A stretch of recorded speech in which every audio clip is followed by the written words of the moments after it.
In this video, we will learn that how to filter SQL query in Power Query without creating parameters.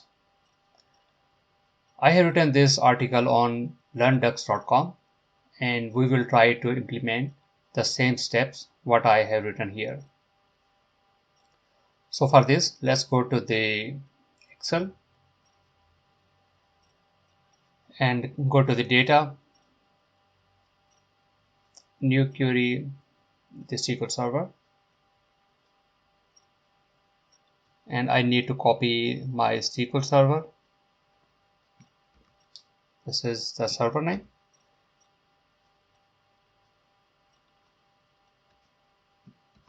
And this one is the database name. And if I go to the article, so here is the query. We can copy it and we will paste here advanced connection, advanced options, Control V, click OK, load.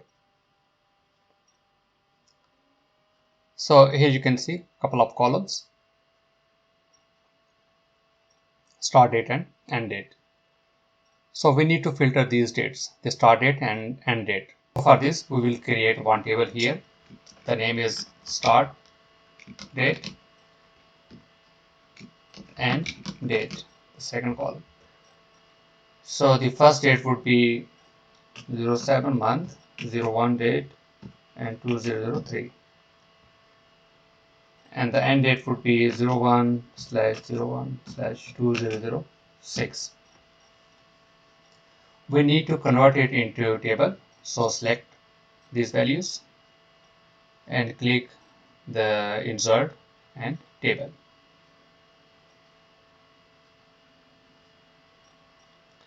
So here you can see this is the table name and we can rename this one into date table.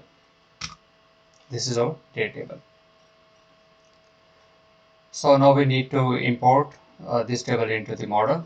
So click this table and go to the data and from table option, this one. Click here. And then we need to close and load to. We don't need to load this one. We just need a connection here. That's it. Okay. So this is our main data set, query1.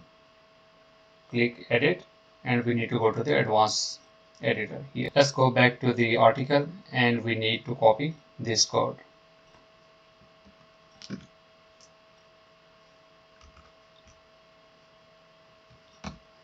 So this is the first variable input and we are getting data from the table 2.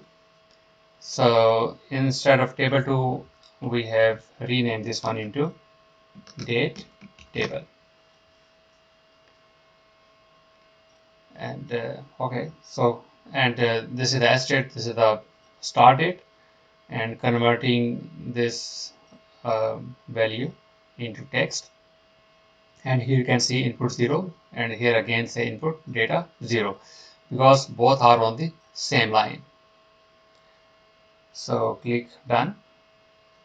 So here you can see this is the input data, contains start date and end date. So the S date would be 07/01/2003 and the end date is 2006 and the overall the source is the complete data set. So let's go back to the advanced editor again.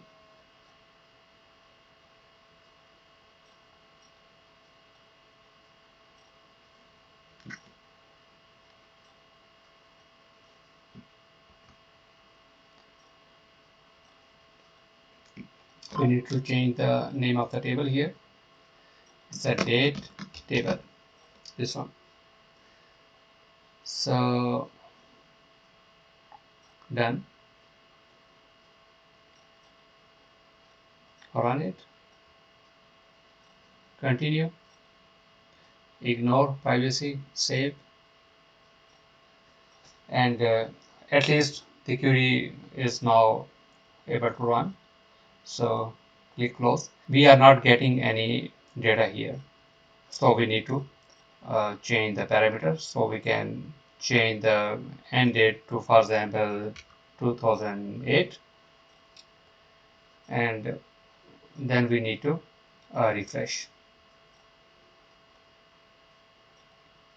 So here you can see we are now able to see the data. So for the start date, even we have written there uh, is greater than 2003 and it should be less than 2008. But somehow the date in this table are not correct, because still we are getting the start date is 2011 and the end date is 2007. So there is some date issue within the database. But overall, how we can pass these values to the SQL query, you have already seen it. Thanks for watching.